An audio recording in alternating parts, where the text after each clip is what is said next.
There are two ways of measuring running time of an algorithm. One is the experimental or the empirical method, another is the analytical method. In the experimental method, we implement the algorithm in a programming language, run it on different inputs, and record the exact running time in time units like microseconds, seconds, or minutes. Now, this approach is not very feasible and it has certain limitations. The first problem with this approach is that we have to implement the algorithm in a particular language and we have to run it on a particular computer. So the running time becomes dependent on the software and hardware used for implementing the algorithm. This can sometimes lead to false results. For example, a bad algorithm might take less time than a good algorithm if it is run on a faster computer or is implemented in an efficient language. So, if we want to compare two algorithms and find which one is better, then we have to implement both of them using exactly the same software and hardware environment, which might not be possible always. Now, another problem is that we can run the program for a limited number of inputs, and we might miss some inputs in which the algorithm behaves differently. So, the limited number of inputs on which we run the program might not indicate the proper behavior of the algorithm. The third problem is that this experimental approach consumes a lot of time. Some algorithms can take hours or days to execute for a certain input. So, in that case, this approach is not feasible. Now, due to these limitations, this experimental approach is not used for measuring running time of algorithms. Instead of this, a theoretical method is used. In this method, we analyze running time of algorithms based on their input size. This is also called asymptotic analysis. In this method, we don't calculate the exact running times, and therefore there is no need to run the program. So this approach allows us to analyze the running time of algorithms in a way that is independent of the software and hardware environments. This method also allows us to consider all possible inputs. Now we'll see in detail this analytical method.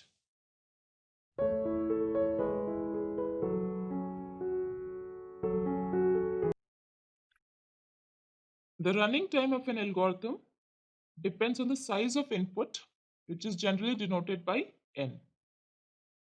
This input can mean different things depending on the problem that we are solving.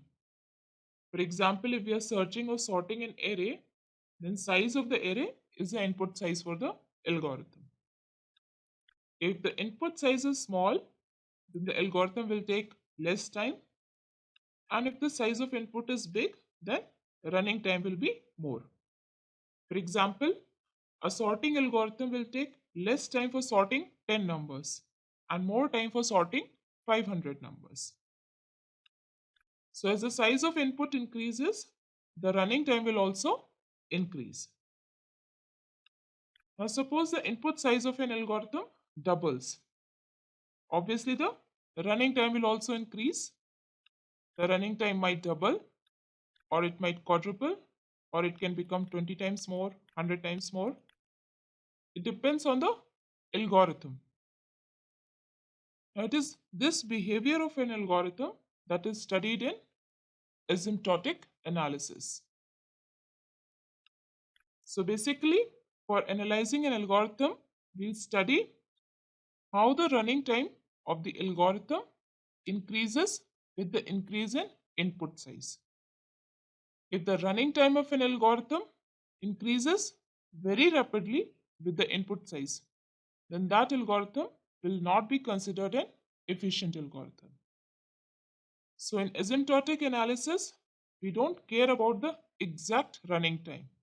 We are just interested in seeing what happens when the input size becomes large. Now suppose we have two algorithms, algorithm A and algorithm B, for solving a particular problem. When the input size is 2, both of them take same running time. And when input size is 4, running time for A is 8 and running time for B is 16. These are the running times for input sizes 7, 100, 1000 and 10,000. We can see that the running time of this algorithm B increases very rapidly with the input size. So for a bigger input size, this algorithm will take a lot of time. For example, for input size 10,000, A's running time is only 20,000, while B's running time is 100 million. So if we have to choose between algorithm A and algorithm B, we'll definitely go with algorithm A, because this algorithm B will become very inefficient for larger input. So to determine the efficiency of an algorithm, we have to see how the algorithm behaves when the input size is increased. How the algorithm behaves means how the running time increases with the input size. To find the rate at which running time increases, we'll use a mathematical tool named Big O notation. So in the next lecture, we'll see what this Big O notation is.